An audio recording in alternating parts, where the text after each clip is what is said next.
create the world of the dream. We bring the subject into that dream, and they fill it with their subconscious.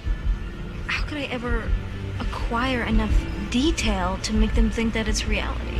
Well, dreams, they feel real while we're in them, right? It's only when we wake up that we realize something was actually strange.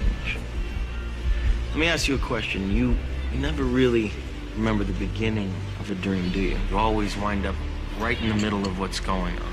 I guess, yeah. So how did we end up here?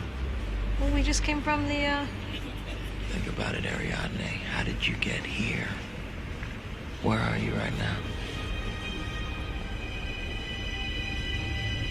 We're dreaming?